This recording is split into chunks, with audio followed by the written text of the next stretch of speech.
Welcome to New Construction 101, brought to you by yours truly, Kelly Saggione. I'm a realtor with over a decade of experience and I specialize in new construction. Today is episode 1 of New Construction 101 and we are going to go over what is a master plan community. Friendly reminder, if you are working with a realtor, which I highly recommend that you do always for your own personal representation, make sure you wait for them before you go visit the models.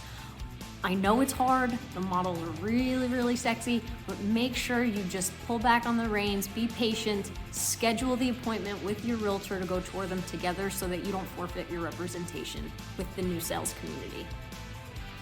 This series is meant to address a lot of frequently asked questions the average consumer might have when considering a new construction or a new build home. I've built out this series like a course, if you will. While there's no set order to watch, I'm starting on super basic questions that will eventually roll into later episodes, so it's probably best to start with number 1. What is a master plan community? So master plan communities really started booming in the 1960s and have grown to be a really attractive housing option for a lot of really good reasons.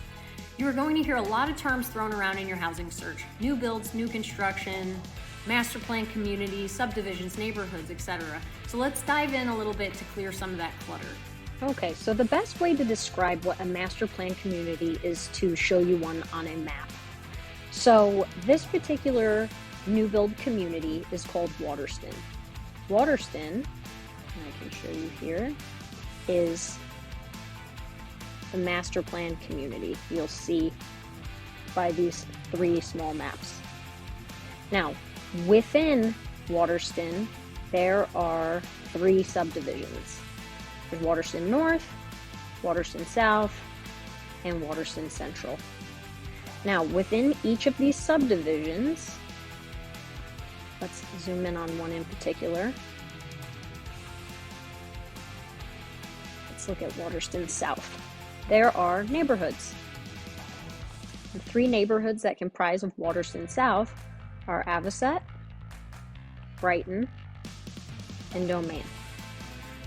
Now, Waterston's an interesting master plan community because it is all built by the same builder, but sometimes you'll find within a master plan community, the builders can vary depending on section or phase, right?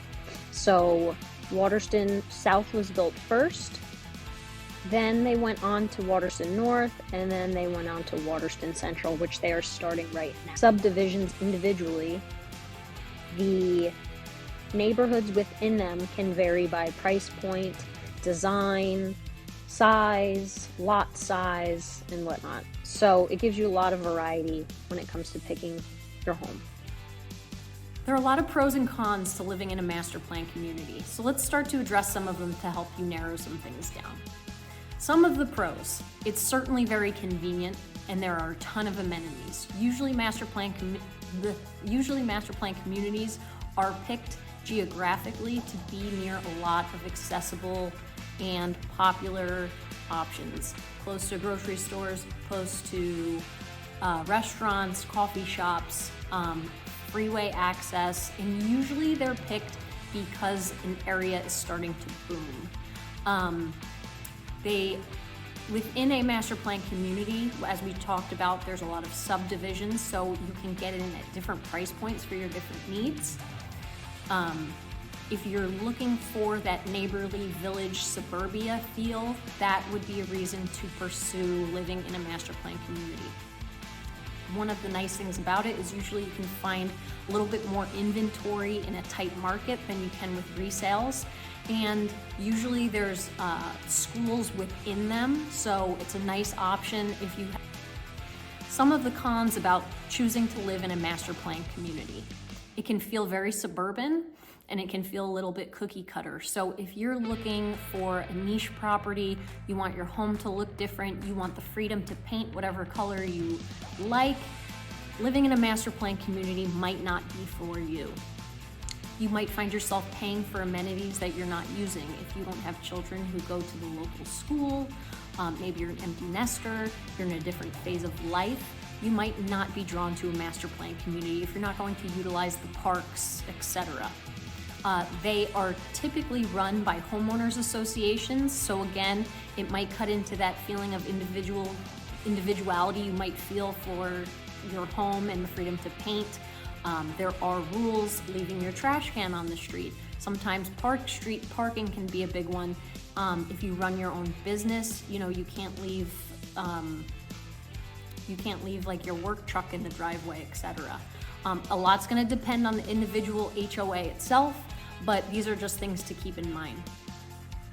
I hope you found this video helpful. Stay tuned for episode 2. Be sure to subscribe, hit the bell for notifications, and in the comments, I want you to drop any thoughts and any additional topics you'd like covered. Do you live in a master plan community? What do you love about it? What do you wish it was different? I'd love to hear. And if you're looking to relocate to the Gilbert area, please reach out. I'd love to assist in your home buying journey.